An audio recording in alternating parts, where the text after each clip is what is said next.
special ang ating Facebook Live ngayon. Kasama natin ang isang napakagaling na pediatrician, Dr. Richard Mata. Nakilala ko siya bilang awardee, diba? Kasi nakita ko yung mga ginawa ni Dr. Richard Mata. Ang dami niya ginagawa para sa bayan. Kaya nanalo siya ng Health and Lifestyle Award. Yes, sir. Ngayon, si Dr. Richard Mata ay consultant sa Department of Health. Parang pinasa nata sa iyo, Doc Richard, yung problema ng dengue. So, trabaho mo ibaba ang dengue sa Pilipinas, which is very good. Yeah. Ituturo niya sa atin yung mga secret tips para sa dengue, pampataba, ubusipon, at meron ka ng 500 questions kanina, Doc Richard. Say something about yourself. Good morning po sa lahat. Unang-una, gusto ko munang i-greet yung aking boss, ang aking misis po, si Erica. Ang aking anak si Patricia, si Amanda, at saka si Rich. Ang mami ko po si Mami Letty. At saka yung pong chick, yung aking kamiting kagabi. At saka yung president po namin si Dr. Alex Tuazon. Siya, birthday po niya. Philippine Pediatric Society. Okay, so ito yung grupo ng mga pediatricians. Yes, sir. So, lang, konti lang, Doc Richard. I'm sure nakikita ko yung ang haba na namang ginagawa mo At least for your age. Ano ba itong mga major na mga tinutulong mo sa bayan? Sa dengue, meron kang mga inspirational talks, yes, ano pa ba? So actually, gumawa kasi ako sa ng parang motto in life. You should have a motto in life para yun yung gag-guide sa'yo. So ang pumasok sa akin is to heal, to innovate, to inspire. Kasi yun yung aking parang nasa puso ko So dun, yung ginagawa ko ngayon, does it jive on my three visions? To heal, to innovate, to inspire. So, yung to heal ko, yun yung pagiging doktor. Ngayon, pediatrician sa Davao City, tsaka Panabo City. Tapos, yun yung pagtuturo ko ng mga discoveries natin sa dengue. Kasi ang dengue, maraming nagkakamali sa pagkaintindi. So, yun yung aking isang vision. Tapos, gumawa po tayo ng software para sa mga doctors naman yun, worldwide. Yes, nakakatuwa to. Si Dr. Richard Mata gumawa ng internet app, yes. Diba? Opo. Tapos, best-selling ngayon, yung internet app. Opo, best-selling sa iPhone, tsaka sa iPad. Oo, bali itong internet app, pag dinownload nila, pwedeng ilagay yung patient records. Tsaka magre-reseta computerized. So, kasi di ba sulat ng doktor hindi nababasa? Ano pangalan ng app? Yung pangalan ng app is Patient Files. Pero yung website ko is easyclinicsoftware.com.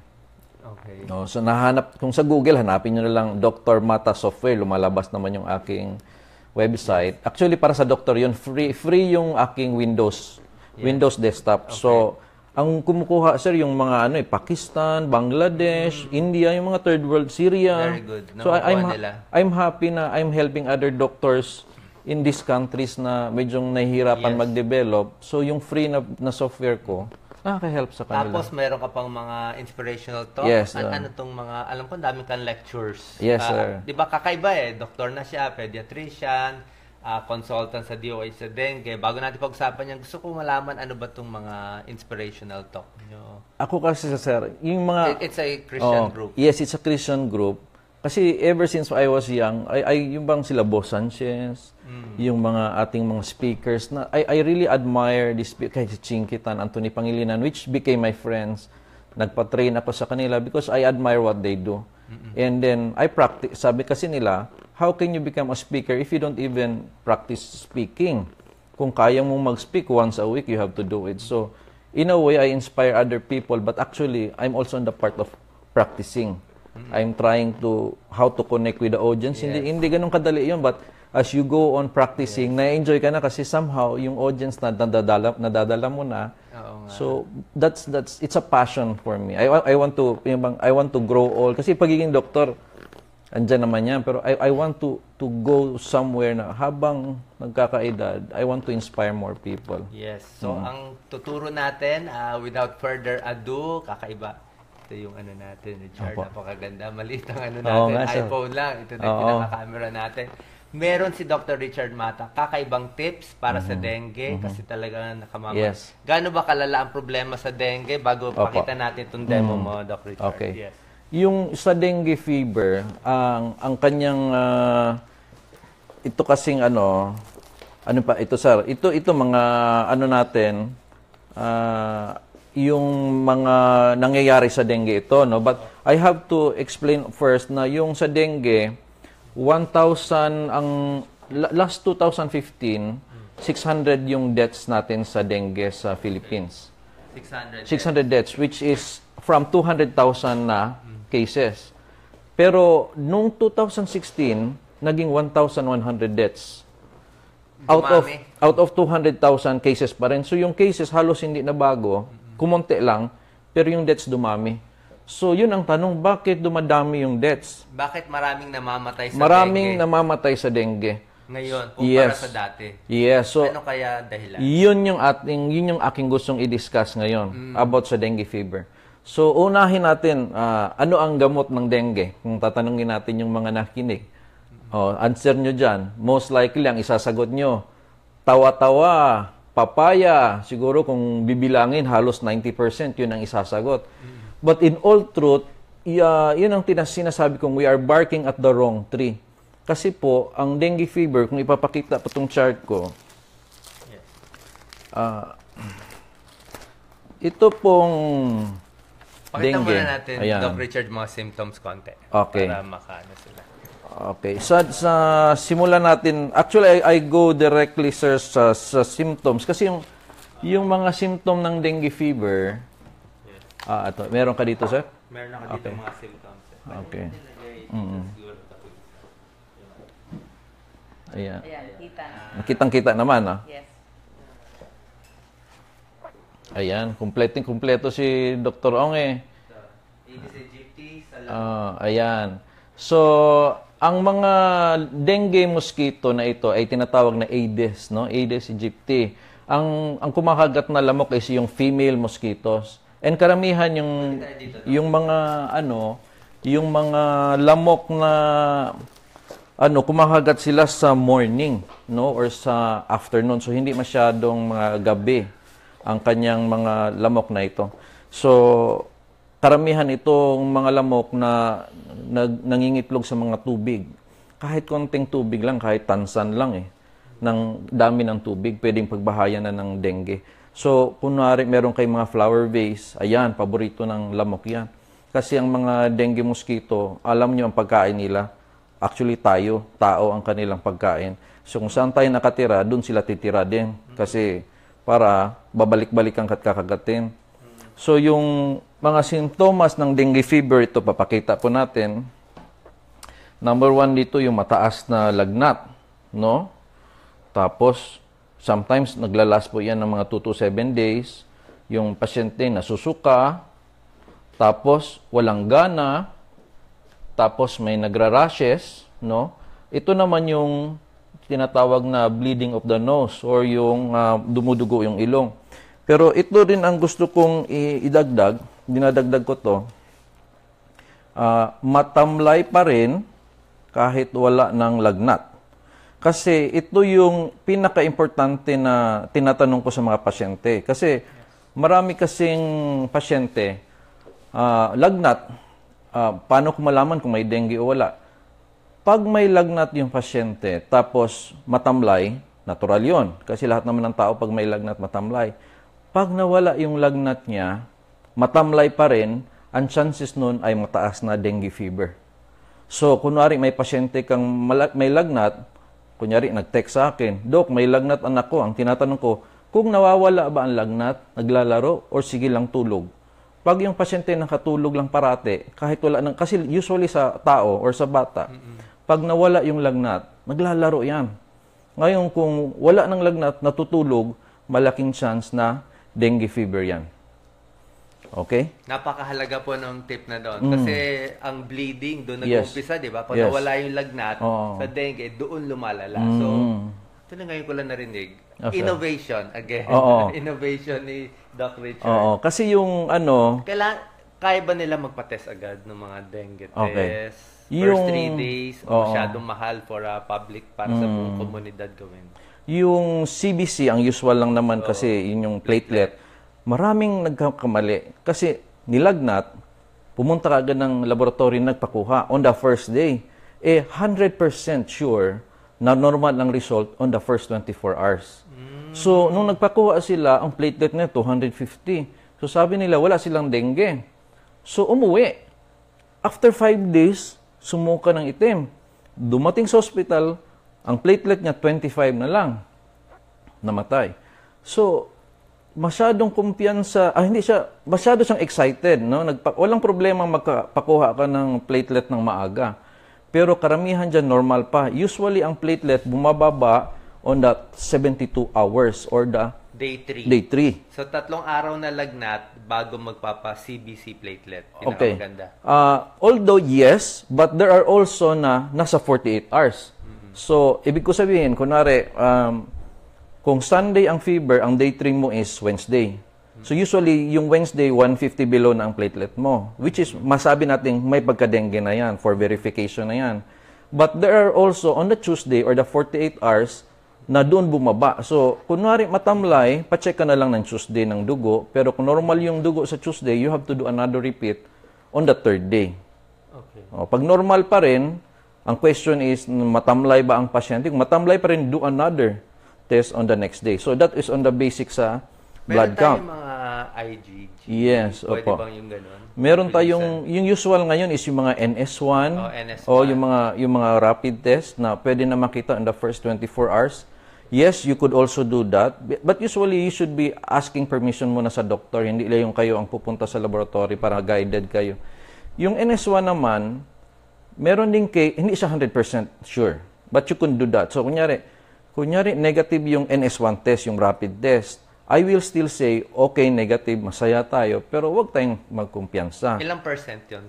Ang ano kasi, sir, it's 80? Yeah, mga ganun 80%, 70% sure. So, merong tendency na magkaroon ka ng false negative. So, ang ending, pag pakuha mo ng NS1 negative, huwag ka munang magsaya. Count ka pa rin ng 3 days. Kung 3 days, mag-CBC ka pa rin. Ngayon, kung mababa yung platelet mo, pwede ka magpa-NS1 ulit. Parang ganun for confirmation. So, ibig sabihin, mas magandang kinukombine ang NS1 tsaka yung CBC. But majority sa atin, because of budget constraints, mas mahal kasi yung NS1. CBC na lang. CBC. But the good news, sir, is ang DOH is now releasing an NS1 free. So, sa mga health centers yon. And training is now happening nationwide. So, hopefully, i-announce na nila na pwede sa mga health centers magpa-NS1. But nevertheless, hindi siya 100%. Kung may negative ka na result, huwag mo na magkumpiyansa. Pakita natin yung demo mo, Dr. Richard. Okay. So, dito tayo. Siyempre gusto natin yung gamutan para hindi lumala. So, itong demo ko na ginagawa ko parati sa mga barangay to make them understand anong pinaka-importante sa dengue fever. So, ang dengue kasi, pag kagat ng lamok sa'yo, pumapasok yung virus, tapos ang nangyayari yun, binubutasan ang mga ugat mo. Maraming hindi alam yun. Artery, vein. Arteries and vein, yung tinatawag natin sir na plasma leakage. So, in other words, yung ugat mo, maraming butas. Like thousands na needle. Paano nagbubutasan ng dengue virus yung ugat natin? Kasi yung virus, nung pumasok siya, meron kasing immune system ka antibodies. Lumalaban. Lumalaban yan, tapos sa laban na yan, yung ugat mo parang nagiging siyang fragile. Parang nagiging malambot. Not necessarily na meron talagang yung virus binubutas, but I'm just using the term na butas para maalaman nyo na ganun din ang point na parang nabutas siya dahil nga yung walls ng ugat mo lumambot. So in other words, ganito yon. For example, ito yung ugat nyo. No? Ito yung ugat. So this is your blood vessel. Yung laman niya, yan yung dugo mo, kunwari. So dumating yung dengue, ito yon. So, nabutas. Nabutas. Ibig sabihin, may dengue ka na. No? So, ayan. Siyempre, ang dami, no? Ang daming, ibig sabihin, severe dengue na to. Ngayon, sabihin natin, ano ang magandang gamot? Ito, pakikuha yung ating herbal. Mabilis tayo. May bilis tayo. So, herbal kaagad. Pasok natin dito, Dok. So, ilagyan natin ito is papaya at tawa-tawa combination. Ayan. So, ang tanong ko ngayon, nilagyan na natin ng herbal ang katawan nyo. May butas pa ba? Nilagyan na natin ng herbal. Ayan, ang lakas. So, ibig sabihin, kahit may herbal ka na, pwede ka pa rin matuyo. Pag natuyo ang katawan mo, mawawala ang blood pressure. Yun ay ibig sabihin ay shock. Kung masobrahan ng tuyo is nasisira din ang kidney. Kaya kung hindi nyo mapigilan ang pagkatuyo ng katawan, masisira din ang kidney ng pasyente. So ano ang pinakamabisang talaga solusyon para hindi mamatay ang isang pasyenteng may dengue? So ito po, Doc. Ito ang solusyon Ito ang solusyon. Pakita mo yung solusyon. So ito po ay isang... Swero lang to, swero. Swero. Swero natin. So, para hindi ka ma-dehydrate, ibubuhos ni doktor dito. Ito may tubig. Ayan. Binubuhos sa loob. So, yan po ang nangyayari sa dengue fever. Habang butas, yung ugat nyo, Pakita mo yung tumutulo, Doc. habang butas yung ugat nyo sa loob ng katawan nyo, kailangan habulin ng swero. Yan, hinahabol ba? Hinahabol, Hindi ako makahabol. Kasi ang laki na ng butas na nagawa natin. Na-shock na. Na-shock na. Pero, titigil na siya. so, ilagay natin dito. So, I hope na nag-gets yung message. Gano'ng karaming swero, Dr. Richard? Okay. So, ganito yan. So, nakita niyo yung demonstration natin. Yung ugat ng tao butas. Lagyan nyo ng tawa-tawa, lagyan nyo ng papaya, butas pa rin. Ang solusyon is lagyan nyo ng maraming tubig para hindi maubos yung tubig habang butas. Nasa libro talaga namin na ang platelet ng isang pasyente bumababa ng 6 na araw. 6 days 6 days. Yes. Then after 6 days, tataas. May chart po tayo dyan. 6 days, wala ka ng butas. Yes. So on the 6th day, kasi ang tanong, bakit bumababa ang platelet ng isang dengue? Okay. Ang pinakasimpleng sagot, may butas ka eh. Yung platelet maliliit, yun ang lumalabas. Nung tumataas na yung platelet, ibig sabihin, yun na yung time na nawawala ang butas. So ibig sabihin, kahit anong gawin ng isang tao, yung butas mo ay 6 days talaga. Like for example, nasugat ako. Lagyan mo ng medicine, wala na ba akong sugat bukas? Meron pa rin. Sa pangalawa, meron pa rin. Pero after 6 days, yung sugat ko, nag-heal. So, ibig sabihin, healing time yon. So, yung dengue, butas ka for 6 days, and you have to bring back the water within that 6 days na hindi ka maubusan. Now, ang tanong ni Doktor, gaano kadami ang tubig? Gaano kadami ang swero? Pwede ba ito sa bahay? Pwede ba sa bahay? So, ang dengue kasi may 4 na klase. Ibig sabihin, merong mild, merong medyo moderate, merong severe, very severe. How does that differ? Ibig sabihin lang po noon, merong dengue na may maliliit na butas, merong dengue mas may malaking butas, merong dengue mas malaking butas, katulad nung ginawa natin kanina, ang bilis na dehydrate. Ang question nun, hindi natin alam sino sa kanila ang merong ganun kasi ito ay butas ng ugat na hindi nakikita ng mata. Kaya for me, kung sa bahay lang, baka natulog ka lang, pagising mo na sa langit ka na. 'Di ba? Kung masama ka, baka sa impyerno. 'Di ba? Ibig ko sabihin, mas better ang dengue pag na-finalize na dengue nasa hospital kasi ang nurse na monitor ang blood pressure mo, kahit natutulog ka, kung marami ng butas. Yes, may dextrose ka, na kahit wala kang iniinom, meron namang dextrose na pumapasok. Ngayon, gaano kadami differs from every person, but the bottom line here is yung ihi ng pasyente. So, yes. ang tao kasing wala ng tubig ang katawan, hindi na iihi yan. Pero before mawala yung ihi, magda-dark yung ihi. Yung meron akong dito, sir, papakita ko. Magiging concentrated. Concentrated yung ihi. So sa mga nanay, doktor, anong kulay ang concentrated na ihi? Ito. At kailangan kada ilang oras iihi? So itong, sa color muna ng ihi, ito yung healthy, no? Ayan, nasa, hydrated, safe zone. Pero itong dito na area, yung pa-dark ng pa-dark, yan yung sign na medyo dehydrated na yung pasyente. So, ibig sabihin, pag may dengue fever ka, ang ambisyon ninyo po, dapat ganito ang ihi ng anak nyo or sa inyong ihi. Ngayon, gaano kadalas ang isang ihi sa isang dengue? For me, I limit it to 4 hours. Mas maganda ang may dengue patient Naihi ng ihi. Kasi ang ginagawa namin, hinahydrate nga namin eh. So expected, hindi katulad ngayon na hindi naman tayo sige inom ng tubig, natural lang yung 6 hours, 8 hours. Pero sa dengue, dapat ihi ng ihi. Pag lumalayo ng 5 hours, 6 hours, tapos anak nyo may dengue, we're talking about dengue here, you have to tell your nurse, tell the doctor, Doc, hindi na umihi masyado anak ko. Yung ihi niya medyo dark. So that's a sign na hinahabol, katulad niya nakita nyo, hinabol yung dextrose namin nung labas ng tubig. Pag na-overtake yung dehydration kasi masisira yung kidney. Pag nasira ang kidney, yung tubig is pupunta na sa lungs kasi hindi na umihi. Yun ang tinatawag nating congestion. So, hindi na makahinga ang pasyente. So, nasa severe stage na yon. Ang bottom line is, huwag tayong pumunta sa severe. We can prevent the severity by giving good amount of fluid and always checking on the ihi. Sinasabi ko pag nagle-lecture ako, ang ihi ng ihi ay wagi. Yun ang aking kasi pag dengue fever, isulat ang ihi doon sa papel, may bibigay yan na sa nurse, galing sa nurse, isusulat yan para malalaman nyo na ang anak ay magsusurvive.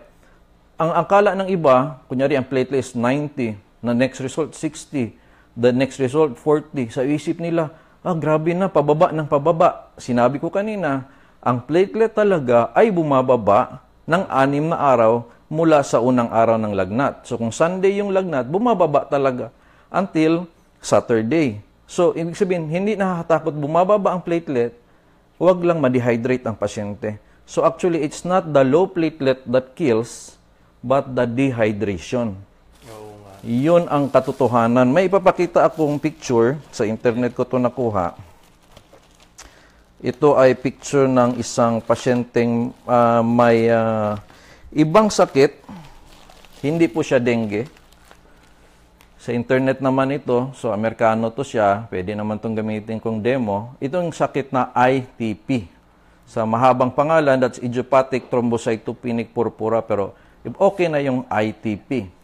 Kung nakikita nyo itong sa taas, may may pasa. Ibig sabihin, itong pasyente ito, ang platelet niyan, 10, no? So, hindi lang po dengue ang may mababang platelet.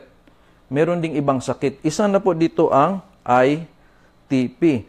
Pero kung makita nyo sa picture, sa tingin nyo sa itsura ng bata, siya ba ay malapit ng mamatay?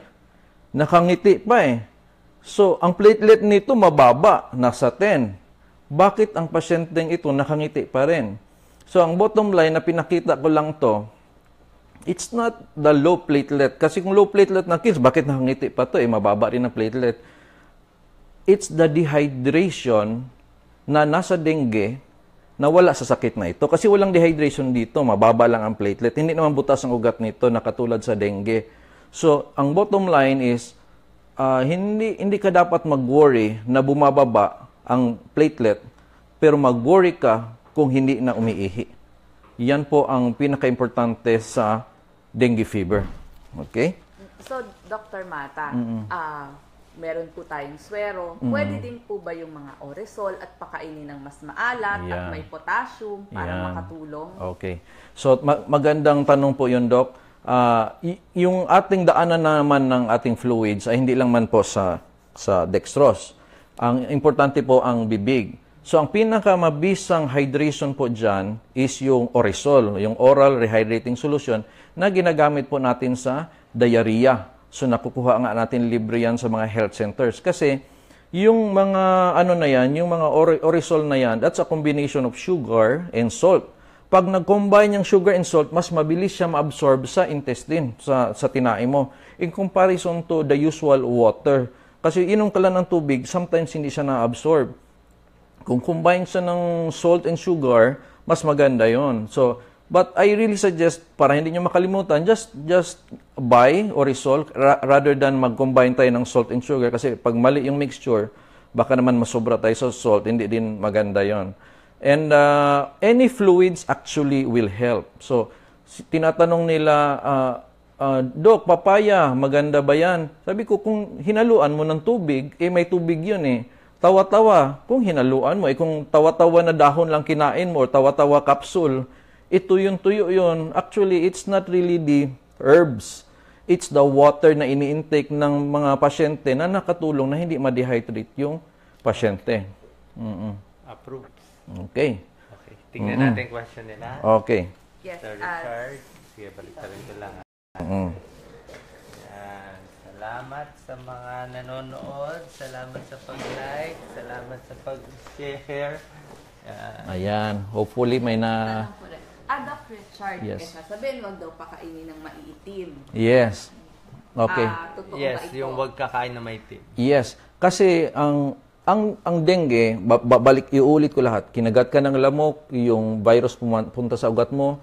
Dahil sa reaksyon na butas ang mga ugat mo, dahil sa butas na ugat, lumalabas yung tubig sa ugat. At dahil sa mga tubig na lumalabas, na-dehydrate ka. Ngayon, kung na-dehydrate ka, ang tendency niyan, nagkakos po yan ng ulcer sa tinae. Pag dehydrated ang isang pasyente. Dahil meron pong acid ang ating intestine, na kung dehydrated tayo, yung protection na parang mucus, ninipis. Ang ending, masusugat yun dahil sa acid. So, lalabas yung dugo. So, ibig sabihin, ang isang pasyente, katulad nitong aking picture, pag sumuka ka ng ganito, ayan, parang ganyan ang suka mo, ayan, parang chocolate, no, na suka, no, ayan, ibig sabihin po yan ay dugo na naluto ng tiyan mo. Kasi yung tiyan natin may acid eh. So, nasugat yung tinae mo dahil sa ulcer, na dahil cause ng dehydration, lumabas yung dugo. Dahil meron kang acid, naluluto yung pula. So, hindi na siya red. Sumuka ka, ito ng color parang chocolate. Ngayon, kung kumain ng chocolate, yung pasyente uminom ng Milo, or kumain ng dinuguan, sumuka, kami as doctors, malilito. Ano ba to? Ito ba yung sinuka mong dahil kinain mo or nasugat na talaga ang intestine mo? Ibig sabihin, dehydrated ka pa rin kahit na dextrose ka na. So, I have to do something. So, pag sinabi mong kumain kasi ako ng Doc, chocolate, so mahihirapan kaming mag-manage sa pasyente. Pag sinabing, Doc, wala talaga kaming kinain na brown or pula or black, so ibig sabihin, nagka-ulcer ka na. Yes. So, I have to do something to prevent maglala pa yan, maging severe bleeding. Doc Richard, ang question ng ito, live questions natin, Gatorade daw ba pwede? Tapos yung halo, gusto nila malaman, it's 181, di ba? 1 liter na tubig, isang kutsaritang salt, Yes. at 8 kutsaritang asukal. Yes so, 1 liter tubig, isang kutsarita lang na salt, 8 kutsaritang Sa 1 liter yon. sugar, 1 liter. Hindi yun isang baso, ha? Hindi isang baso, Isang 1 1 liter yon. So, yung pong yung Gatorade, as I said, any liquid helps. Pwede. Pero based on sa Pediatric Society, we always promote the oral rehydrating solution, yung Orisol. But, halo patang potassium yun konti. Opo, oo. So, yun yung pinaka-the best na nakaka-hydrate ng pasyente na gamitin lang ang Orisol. But, sometimes yung bata kasi ayaw ring uminom. Andyan na yung Orisol, ayaw pa rin uminom. So, any liquid na pupunta sa katawan ng pasyente really helps. Okay. Pero yung iba, sabihin nila, di nila kami magpapa-admit, Doc, sa bahay na lang kami, mag-inom na lang kami. Ang sinasagot ko naman dyan, huwag din kayo matulog. Kasi kung natutulog kayo, wala na kayong iniinom. Baka pag gising nyo, dehydrated na kayo. Oo nga pala, Doc. Kasi yung butas ng ugat nyo is 24 hours a day for 6 days from the start of fever. So, paano mo habulin yun kung natutulog ka? So, if you are final na dengue ka, you have only one life, you have to, for me, admission talaga. Because hindi mo mabawi. Kasi yung swero, 24 hours. Yes. Kahit tulog, hindi ka uminom, hindi ka masusuka. Yes. Yun ang doon. Tapos, ihi ng ihi. I always remind, ang ihi ng ihi ay wagi. Magandang tagline niya. Pakishare yan. Pag, ihi ng ihi ay wagi. At in 4 hours, dapat umiihi. Umiihi. Kung yung bata, 6 hours na, di pa umiihi, ay dali na. You have to, kung wala pa sa hospital, dalhin. Kung nasa hospital, complain. You could tell the nurse, Ma'am, hindi umiihi. Ganyan. Okay, maraming salamat, Doc Richard. Ito yung mga questions ninyo. Ang dami. Questions, 500 questions, pinili natin. Unang-una, tatanong na natin, ito yung pinakahihintay-hintay nila, ha? Ang number 1 ay, pampataba daw. Ano daw, vitamins pampataba, walang gana kumain anak ko. Question ni Abby Rufa David, anong pwedeng vitamins sa newborn baby? May nagtanong sa 5-year-old, 13-year-old. Vitamin pampalakas, kumain ng bata. So, lahat. Okay. What do you recommend for Okay. Number one, maraming factor po kung hindi kumakain ng isang pasyente. Meron din tinatawag na ating normal na hindi pa sila kumakain masyado ng solid. Like for example, 1 to 2 years old, marami pong bata na medyo mapili. Ngayon, tinatanong ko rin mga parents, yung bang bata ka, nung mga 1 to 2 years old, hindi ba nag-complain yung nanay mo na ikaw ay mapili? Masyado kang mapili sa pagkain, tapos payat na payat ka. Pag sinabi ng mother, ay oo nga dok, yun ang sinabi ng nanay ko. Sabi ko, bakit ang laki-laki mo na ngayon? Dumating lang yung panahon ng lakas ko ng kumain, dok Ibig ko sabihin, malaking chance nagmana lang yung bata sa'yo. Yung dila mo, namana niya. Yung namamana kasi natin, hindi lang po height, no? Hindi lang yung color ng mata. Pati yung taste buds na yung pait talaga sa kanila. Merong taong ganon, iba-iba ang tao. So, sometimes we judge our children, ganon naman tayo nung bata tayo. Anong naman nangyari sa lumaki naman din tayo. So, sometimes you have to understand. Sabi nyo, wala namang kinakain, dok. Pero ang tanong ko, uminom naman ng milk. Ang lakas, uminom ng gatas, dok. See?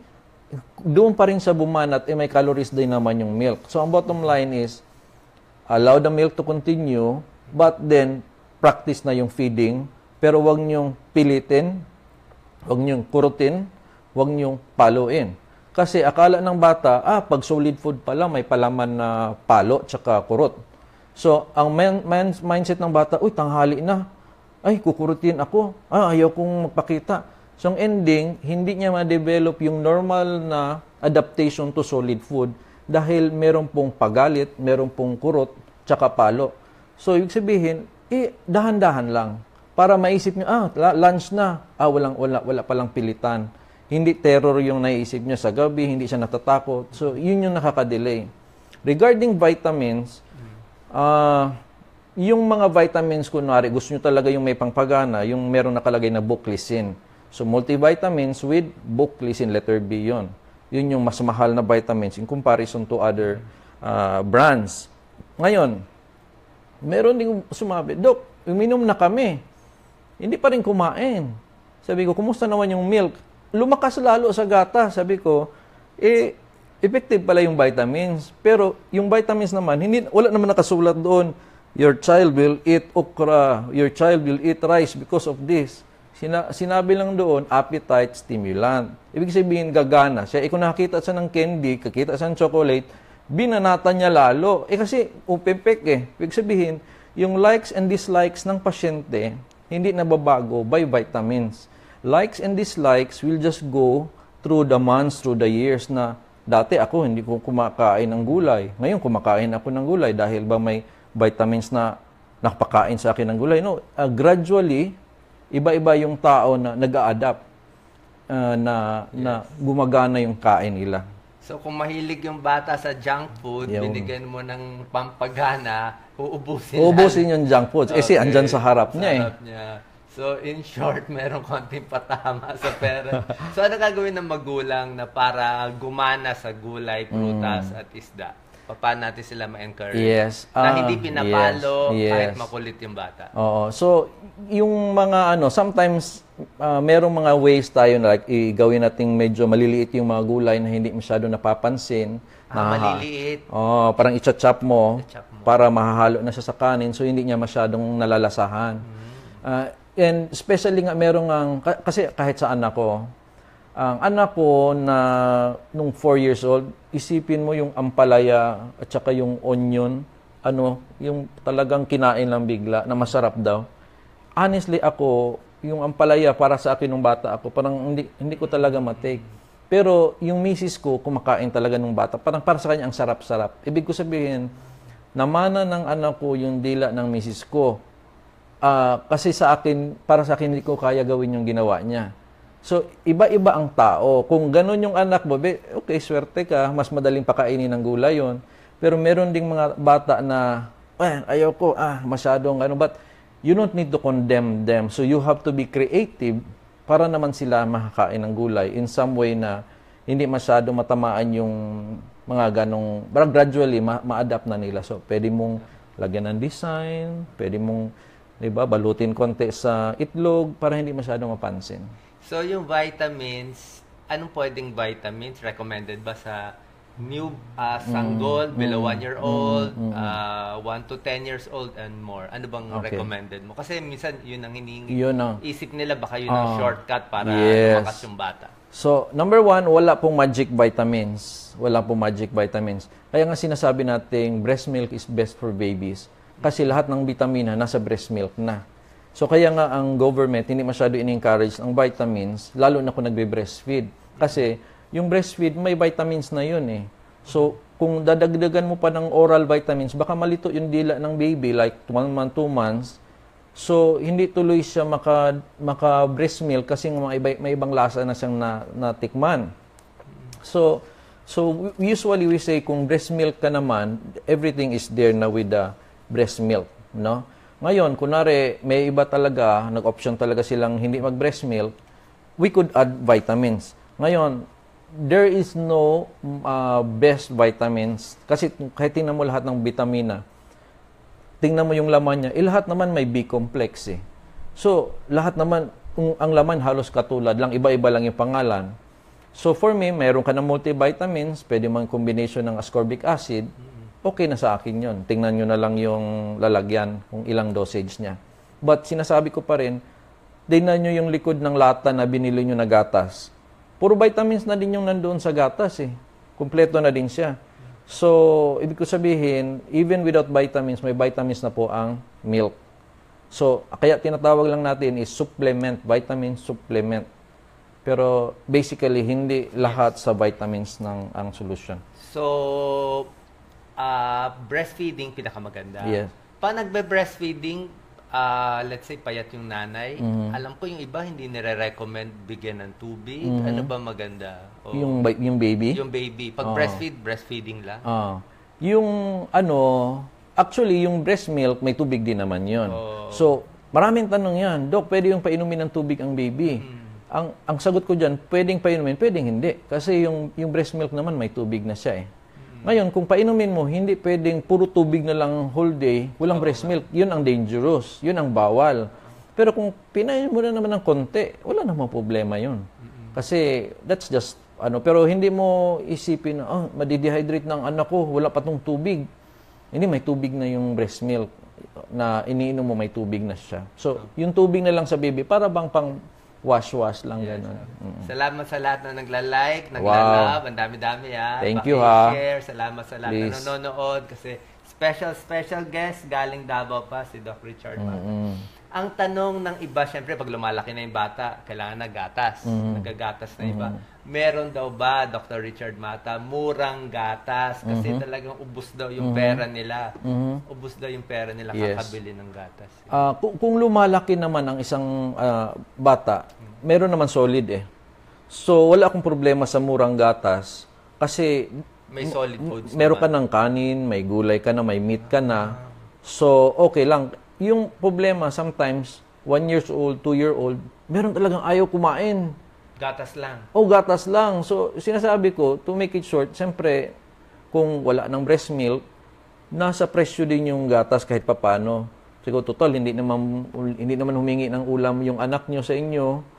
Yung budget nyo sa ulam para sa kanya, idadagdag nyo na lang sa quality ng milk na bibilihin ninyo. So, medyo maging mahal ng konti. Meron ka ba mabibigay? Wala naman tayong bawal sabihin to. Hindi naman tayo on TV. Pero, syempre, tatanungin ako anong brand? Siguro several brands na pwede. Kahit ano ba? Wag lang condensed milk. Yung mga... Kasi ang pwede lang naming ibanggit sa mga 2 years and above lang na milk. 2 years and above. So, pwede yung mga Enfagro, ganyan, Progress, ganyan. So, mga Pro Milk Kid, ganyan. Pwede yung... Kahit ano doon pwede? Pwede doon. Hanapin na lang nila yung mas mura. Yung Bona Kid is still okay. So yung actually Nido is still, although yun yung mga cheaper brands, but total kumakain naman din ng pasyente, yung anak nyo. Yes. So, okay lang yun as a supplement. Okay. Dr. That, Mata, yes. tanong ko lang. Apo. Yung iba masyadong magkakasunod ang anak. So, nagbe-breastfeed, buntis, allowed ba yung mommy mag-breastfeed? Okay. Buntis yung Kasi mami. nasa loob, may isang lumabas Oh, may na. question tayo niyan. Yung kasing pag yung stage ng mother na buntis siya, pag meron kasi nagbe-breastfeed, natitrigger, nakikilit yung nipple ng mother. Nagkukos ng contraction din sa uterus yun. Hindi po So pwede. kung pag sika breastfeed, pwedeng magko-contract yung uterus, baka magkaroon ka ng premature delivery. So yun yung kasi kunyari yung nangyayari pag nanganak sa hospital, 'di ba? Pag anak sa hospital, lumabas yung baby tapos may dugo, yung puwerta. Ang ginagawa nga namin, pinapakiliti yung nipple eh. Oo. Kasi sinistimulate yung nipple para tumigas yung mattress para mag-stop yung bleeding. So may connection po yung nipple tsaka yung mattress. So kung sabihin kong pwede, biglang maraming nagpa-breastfeed, baka tataas yung ating premature deliveries. So be careful when doing that. Okay. Nakakaya yung tanong ko, Doc Richard, pero maraming lalaki nakikinig. So bawal din pala makipagtalik kung buntis o Actually, ang bawal lang doon sa breast. ang pinakasagot ko diyan, total nagpe-prenatal check-up naman talaga kayo. You have kasi every mother is different from another mother. Merong mas madaling malaglag, merong hindi naman. So depende sa sitwasyon ng mother on the case of yung sex tsaka actually even on the meron naman nagbe-breastfeed kasi alam naman nung OB niya, hindi ka naman sensitive wala ka namang problema Hindi naman tayo hirap dati. So that's on the OB side. So, pwedeng magpaalam sa OB ninyo kasi nagpa-perinatal check-up kayo para malaman nyo kung anong pwede o hindi. May tanong pa po ako sa breastfeeding, Dr. Richard Mata. Paano po nag-breastfeed pero kailangan uminom ng mga gamot? Ano ba yung, paano niya mapipili na allowed pala or Oo. hindi? Ano Hindi pwedeng pwede ng bata. gamot inumin o hindi inumin ng nagbe-breastfeed? Actually, halos lahat ng antibiotics kailangan muna ng kunyari nag-antibiotic yung mother, usually inaano namin na hindi masyado mag-breastfeed lalo na kung matataas na antibiotic. Pero kung the usual na mga gamot lang naman like para mga sa ubo lang, wala namang problema kasi hindi naman nakaka-apekto yun sa bata. Pero kunwari may mataas na antibiotic na inom yung mother, pwede namang ipahinga lang muna pero mag-pump lang yung mother para hindi mag-stop yung kanyang breast milk. Kasi pag ang breast milk wala nang nagsasap, magpapahinga yon, magsa-stop. So ang ending, dapat kayong mag-pump. Ngayon, pwede nyo munang i-dispose pero kung tapos na yung mga gamot nyo, pwede nang ibalik ulit. Kasi yung breast milk is still best for babies. Okay. Marami pa tayo pag-usapan ni Dr. May time ka naman, no? Dr. Of course. Richard. Hanggang gabi kami. Hanggang gabi. Okay. Walang alisan, ha? Mag-load na kayo, ha? Hindi. Promise. Ano lang tayo. Sana may free internet, di ba? Oo nga, no? Okay, kaya bibilisan natin. Para dito sa part 1 natin, isa pang napakahalagang topic, ubo at sipon. Ang daming tanong. Evangeline, may ubo anak ko. May alak, 5 months old. Yung isa, 5 years old. Yung isa, si Jed Dionisio, yung anak niya, 2 weeks inuubo. Yung si Victoria Ignacio, may ubo din, 2 months old. So, 2 months old, 1 year old, 5 years old, iba-iba. Ubo at sipon, di na daw nawawala. Nabigyan na daw ng gamot na guaifenesin at hindi pa rin gumagaling. Okay. Dr. Richard Mata, Yes. ano po ba ang halak? Iyon. Ano ba pagkakaiba sa ubo? Simula tayo sa halak. Kasi sinasabi ko, sabi nila maingay daw yung dibdib. Sabi ko, sige ba ubo ng ubo? Hindi naman talaga, Dok. Maingay lang yung dibdib. So, iba yung halak, maingay lang yung dibdib, pero hindi siya umuubo.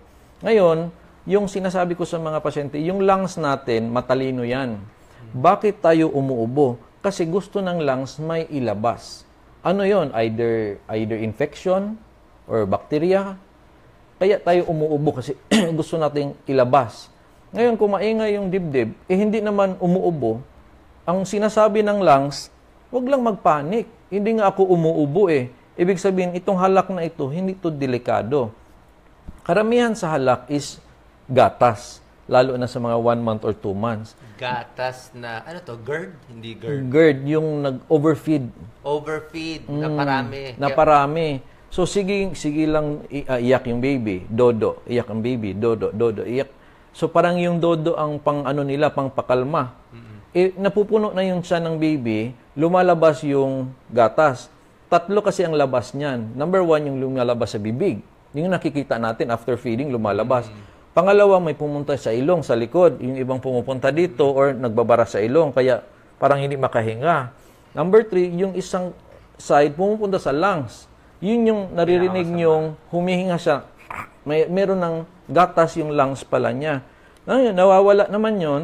Siyempre, nagdodo ulit, bumalik na naman yung gatas. So, number 1... So, kasalanan ni Mami. Napasobrahan ni Mami ng gatas. Kasi daw, humihingi daw parate. Sabi ko sa mga pasyente, ang bata, humihingi yan parate talaga. Kasi, sarap na sarap talaga siya. Para bang tayo ba, paborito niyong pagkain, kahit busog ka na, parang gusto mo pa rin kainin kasi nga, paborito mo. So, ang baby rin, parang tayo yan, naghahanap ng entertainment. So, kung walang TV, parang bored tayo. Pag may TV, na-entertain tayo. Ang baby, ganun din. After an hour, naboboard. Hindi naman nanonood ang TV ang baby, hindi naman nagsiselfone ang baby. So, ano bang nasa isip ng baby? Ano bang masarap kong gawin? Ang isip ng baby, ang sarap magdodo. Yun lang naman ang alam ng 1-month-old eh. Akala ng baby, ang pinakamasarap sa buhay, magdodo. So, iiyak siya after an hour kasi nga gusto niyang magdodo. Not necessarily na gutom siya, except bored siya, gusto lang niyang ma-enjoy kasi ang sarap ng milk. So, siyempre, ikaw naawa ka, nagpadodo ng, taka ka, ang laki ng tiyan, sumuka na, kasi nag-overfeed ka. So, you have to, dalawa kasi ang enjoyment ng baby eh. Ang pagdede, saka ang sayaw. Dalawa lang ang enjoyment niya. Sayaw? Sayaw. So, baby sumasayaw? Isasayaw mo. Sasayaw mo. So, dalawa ang enjoyment na. Habang 1 month, 2 months na hindi pa masyadong malinaw yung mata nila, pagka umiyak siya, alam mo namang 1 hour eh. Mas maganda siya 3 hours or 4 hours interval. Papahinga mo muna. 1 hour, naghihingi ulit. Ibig sabihin, entertainment yung gusto nun. Siyempre, bibigyan mo ng milk, dododoin yun. Pero hindi talaga yun dahil sa gutom. Ang sarap lang daw. So, dapat i-enjoy mo siyang isasayaw para sabihin nyo, masarap din pala itong sayaw. So, ang ending, nadadigest yung food, nalalayo yung feeding, nag-lesser na yung pagsuka ng milk, tsaka yung paghalak sa lungs niya. So, very important yung interval. Sayaw is very important. Kasi gusto din ng baby na malaman so, nandiyan ka. yung mami marunong sumayaw. Yes. Yung daddy marunong sumayaw. Yes. Actually, nakakapayat yun. Yun yung purpose din na para ang mother makarecover ng katawan niya. Kasi by nature, after mga anak, gusto naman ng mother na lumiit siya ulit. So, yung pagsayaw, actually, it's part of nature na ang body ng mother makakabalik. So, wag para mong sexy si mami. wag mong pigilan yung nature Pwede na yun. ba yung baby nasa harap lang tapos masayaw yung parents? Na-enjoy din niya yun? Usually sa 1 month, hindi 1 month, 2 months. Mga 1-year-old kita na niya. Kitang-kita yun. 1-year-old. Ginagaya na niya. Wala ng problema yun. Usually at the age of 3 months, 4 months, mas ng mata niyan. So, kaya nga sabi ko, lagyan mo lang ng pabitin sa harap yung 3 to 4 months. Pwede yun. Gusto na niyang abutin. So, magtaka ka, hindi na siya humihingi ng gatas parate. Kasi, enjoy na siya. Nadidiscover niya, ang ganda pala ng mundo. Meron ako nakikita. Pero ang 1 to 2 months, halos wala pa silang nakikita. So, para sa kanila, gatas.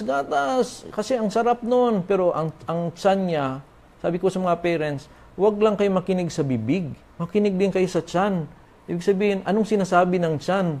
Sinasabi na ng tiyan, tama na, punong-puno na kami dito. Kasi ang sabi ng bibig, sarap, ang sarap. Pero yung tiyan, wala na, puno na. So doon na yung side effect. Susuka na. So yun yung sa halak. Which is not dangerous. Yung normal na ubusipon naman talaga yung may plema. Yan, meron kasing tinatawag tayong hyperreactive airway disease. Karamihan ng mga bata, meron talagang parang may wheezing, ganun. Alert hika ba yun? May partly hika siya, pero hindi natin sinatawag na forever na asthmatic. Pero majority sa mga bata, medyo parang may konting hika. Kaya kunwari pabalik-balik yung kanyang Pabalik-balik yung ano ito, yung ano niya. Asthma. Yung sa asthma, oo. Pwede rin to sa bata.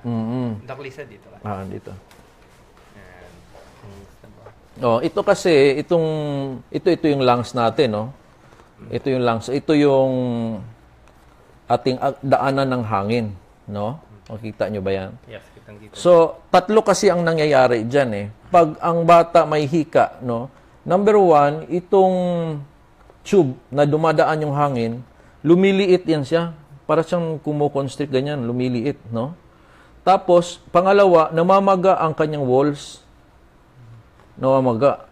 Pangatlo, ayan, no, parang may sipon. So, tatlo ang nangyayari. Lumiliit yung walls, kumukonstrict. Tapos, namamaga yung walls. Tapos, may mga sipon na lumalabas. So, yun ang nangyayari sa pasyenteng may asthma or hyperreactive airway disease. Kaya pabalik-balik siya kasi tatlo dapat yung matcha-channel ng medicine. Kung ordinary lang yon, kahit isang gamutan lang na may salbutamol, guaifenesin, solved na yon. Pero kung pabalik-balik yung pasyente, yung ubo pa rin, you have to go to your doctor or even a pulmo na specialist kasi they could combine, actually, nagko-combine nga kami ng prednisone or steroid plus antibiotic para lang mawala yung pabalik-balik na pagmaga ng lungs. Paano natin malalaman na hika siya o ordinaryong ubo-sipon from mga common cold? Yung number 1, nalalaman usually pag may doktor na kasi yung pinapakinggan ng stethoscope. Pag yung parang ang sound niya is parang pusa. Ganyan. Yun, medyo yung airways nun medyo masikip. So, yun ang sinasabi ng pediatrician, medyo may pagka-asthma. Ngayon, sometimes with 1 round of medicine, hindi siya nawawala. So, kailangan bumalik ka. Baka another round or baka kailangan ng maintenance. Kasi sabi ng iba, mga ilang buwan na hindi pa rin nawawala. So, meron po kaming mga maintenance na binibigay. Pwede nga yung inhaler na maintenance if necessary. Huwag po kayo matakot. Pag ang doktor nagsabing kailangan ng maintenance ito sa hika para makontrol yung pabalik-balik, that is proven safe naman po yung mga gamot na maintenance for hika. So sometimes, yun lang pala ang kulang nung mga nag-question sa atin kasi hindi pa sila nabigyan ng maintenance. And other than that, pag meron kaning ubo na hindi nawawala, kinukonsider na namin yung TB, no? Tuberculosis. So lalo na kunwari may kasama kayo sa bahay na parang may TB or na-diagnose talaga may TB or umubo na may dugo si lolo o yung father or yung mother, malaking chance na hawa yung bata. So, kaya pala kahit anong gamot na binibigay, hindi nawawala. So, ngayon sa government, meron po tayong DOTS or yung Direct Observation Treatment Short Course sa mga health center na libre po ang gamot basta TB. So, may edad, pero sa bata parang medyo konti pa lang. Oh, pero meron na din tayong batang Sa bata. meron ng syrup na libre ang government for TB. So, ang TB, yung iba hindi nila maintindihan, sinasabi mahina ang baga, may spot sa baga, may kulani sa leeg. Possible TB na 'yon. Oh, yung namang yung kulani sa leeg, kung sa bata, maraming may kulani sa leeg. So, hindi siguradong TB. Oo, kasi sinasabi ko, kunyari, meron ka lang rashes dito sa buhok mo, yung mga rashes sa mga bata dahil sa pawis. Nagka-cause ng kulani yan. Ang liit lang ng rashes, pero ang kulani ang laki. It doesn't mean na TB yung cause ng kulani niya. So, meron din, may ubo, pero hindi naman TB, nagkaroon din ng kulani. Pero yung ubo naman, hindi naman TB yon. So, hindi lahat ng may kulani may TB. Pero, iniisip namin yon. Kaya nag-interview kami kung meron bang kasamahang may TB sa bahay. Hindi po yung TB television, ha? Kasi lahat tayo may TB. Yung tuberculosis talaga or merong kasama sa bahay na sige ubo ng matagal na panahon. Sa bata, ang mga test namin dyan is yung skin test. Yung PPD na i-inject dito. Kasi ang x-ray, pwede naman mag-x-ray pero karamihan sa x-ray hindi nakikita ang TB sa bata. Ang x-ray, hindi nakikita ang TB ang sa TB, baga? almost not seen. True. Kala ko lagi pinapa-x-ray, may hilar, adenopathy. Hindi, Doc. Ang sa adult kasi, yun yung may spot. May spot. So, mas madali sa adult na may spot. Sa bata kasi, yun yung tinatawag naming primary complex. Ibig sabihin, first time primary. So, wala pa siyang spot. So most of the time, ang sinasabi sa X-ray, either negative or pneumonitis. Yung sinasabing mga hilar, lymphadenopathy, nasa radiologist lang din yun, Dok. Parang Depende sa basa. depende lang sa radiologist yun. So, maraming hilar adenopathies, pero wala din naman pala silang TB. So, anong pinakamagandang test sa bata na TB or primary complex? Yun talagang PPD. PPD. Yung Yung ini-inject parang dito. injection dito. Other term po dyan is MANTO test. So, mga pediatricians meron po yan. MANTO test. MANTO test. Yes. Or PPD, the same lang po yan. Ini-inject yan dito, after 48 to 72 hours, pupula. Ang itsura ng pula parang kagat ng ipis yung iba eh. Yan, positive na positive. So, no doubt na. Pero kung medyo maliit lang yung red, parang alanganin pa. So, mas malinaw kung mas malaki yung pula. Yun, talagang i-treat na namin ng 6 months yun. Yes. Yes, usually meron din kaming x-ray na pinagawa. Pero, it's more on sa skin test na sa bata. Kasi kung malaki na, pwede sana yung sputum. Kasi dudura ng laway, ng plema para matest. Pero ang bata kasi hindi marunong maglabas ng plema eh. So ang bata usually it's skin test. Bago natin iwan tong topic, Dr. Richard, marami sa atin syempre hindi nila matanggap na yung bata may primary complex, hindi nila matanggap yung diagnosis na TB, nakakatakot, bakit nagkaganon yung anak ko o ako. So, paano mo sila sinasabi na ganun ang sakit, kailangan uminom ng 6 na buwan na gamutan? Number 1, hindi na nakakatakot ngayon ang primary complex. Number 1 din, ang bata ay hindi nakakahawa sa kapwa. Yung hawa, yung bata hindi nakakahawa sa kapwa bata at matanda. So ang matanda lang nakakahawa sa bata. Kasi may butas sila, may spot na eh. So doon lumalabas. Pero yung bata, primary complex siya. So hindi ibig sabihin na hindi na siya pwedeng makipaglaro sa iba. Kasi hindi nga siya nakakahawa. Ngayon, ang gamot naman ay very effective. Huwag nyo lang lulundag-lundagan. So hindi po cancer ang tuberculosis. May medicine po dyan. At sa totoo lang po, 9 out of 10 Filipinos are exposed to TB. Hindi po lahat tayo may TB. Ibig sabihin, exposed to TB. Ibig sabihin, marami sa Pilipino ang exposed sa TB. Yung mahinang resistensya, nagkakaroon ng TB. Yung magandang resistensya, hindi naman. So, it's not scary kasi common eh. So, wag lang kayong matakot at merong gamot ang government kung gusto nyo ng libre at meron namang pwedeng bilhin sa butika. Basta i-follow nyo lang yung 6 months. And kaya nga yung iba sinasabi nga eh, para yung ibang doktor, parang good or bad din yung pag-advise, pero sabi nila, vitamins ng lungs ito. Inumin mo ng 6 months.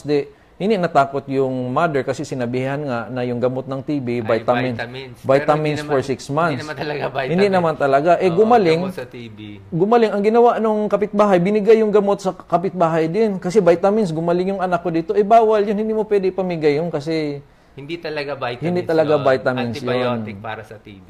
Kapag may nagsabi sa yung bigyan ng vitamins sa lungs yung anak nyo kasi yung aking binigyan ng vitamins sa lungs, sabihin, nag-TB treatment siguro siya. So, you have to be clear na sa pasyente na may TB ito, pero pang baby lang, kailangan lang ng gamot na 6 months na huwag lang lulundag-lundagan. Okay, maraming salamat Dr. Richard Mata in ating part 1, pero papahingayin lang natin konti si Dr. Richard.